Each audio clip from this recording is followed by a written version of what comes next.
Hi everybody, Ms. Kline again. This time the Blockly game we're going to review is PondTutor, and PondTutor teaches you how to write the basics of a game. So it's very fun. And you're also going to be learning how to write real text-based coding with JavaScript. So first we'll use a Blockly blocks and then we will write it in text. So let's try PondTutor. So this one, the duck needs to hit the target. So we need to know the heading and we need to know the distance. So we're going to look into documentation, and you can see in here any extra information you need for this to solve this game or to code this game is in here. So this heading that the duck needs to go is 90, straight up is 90 on this compass rose. And Ms. Kline's guessing it's about 40. Yay. So that's the JavaScript you wrote. Now this time in the next level, you're going to write the actual JavaScript, so be prepared. So pause the video right now if you want to try number 2 on your own. Your answer is gonna look something like this. So same lines of code you just saw, only this time you're in real JavaScript. So we're gonna look at the documentation. The target is over here at 180. So it's going to put in a trajectory of 180. And the distance is about 50. Good. So if you want to try level 3, pause the video right now, and then Ms. Kline will go through how to solve level 3. So this time the target is at a different heading. So we can look at documentation. That heading looks about 45. The distance is a little bit longer, so Ms. Kline guessed 60, but what you'll see here is we added a conditional, a loop. So we brought out the while loop. Not a conditional, I beg your pardon. We brought out a loop. We brought out a while loop. And so while the condition is true, so see the blue is the conditional, so the logic is true. So we put the true in there. It'll continue until the object sinks. So we're going to try 45-degree angle and a distance of 60.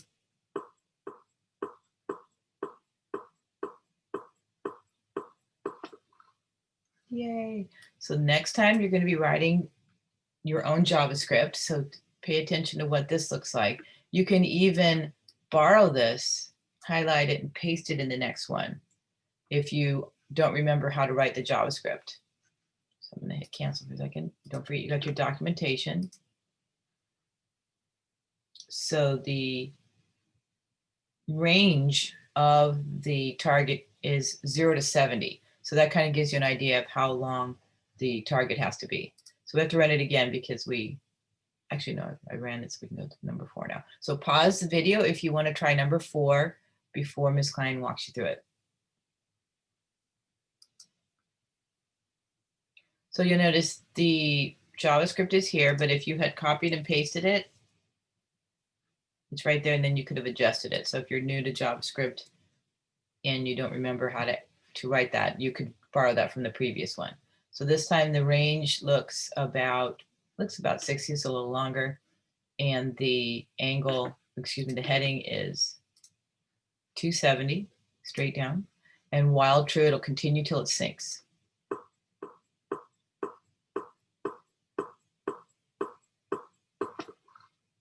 Yay. So if you want to try level 5 before Ms. Kline walks you through it, go ahead and pause the video and then we'll give it a try.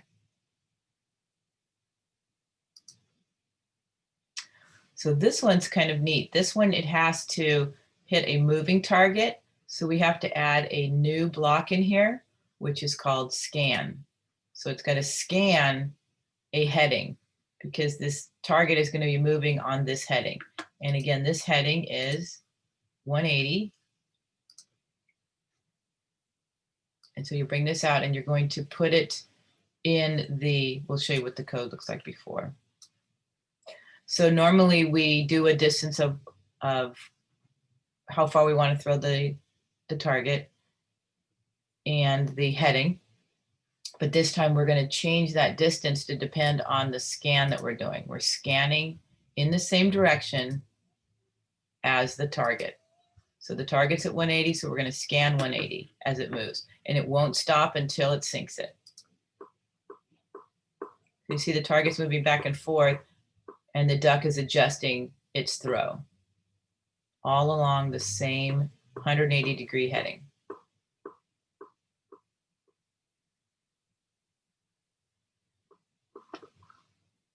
Great, and so that's the JavaScript. We're going to write the JavaScript in the next one, so you might want to grab that JavaScript, or you can write it from scratch. Go ahead and pause the video, see if you can do number 6, and I'll walk you through it. So you can see Ms. Kline pasted the JavaScript and adjusted it for the heading for this one. And this heading is 0 on our compass rose. That's in the documentation. So 0, and we're going to scan 0, and we're going to continue till it's, while it's true, which means while the target hasn't sunk. Remember, you only need to do 5 of these, but I thought I'd go to level 7. They start to get really complicated, and you're welcome to do all 10, but I don't want to require that. So we're going to do one more after this one. So see how it's scanning along the 0-degree heading, and it adjusts depending on where the target is. I meant to tell you to pause it. Pause it if you want to try before this one. This one's kind of fun because we're just going to sync the target.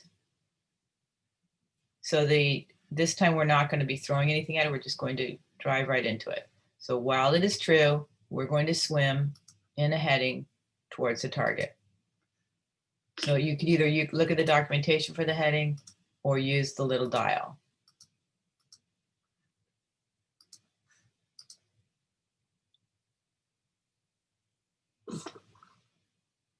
Good job. And you're welcome to continue to 8, 9, and 10, but that's all required for this week so we can get to our next level of coding activities.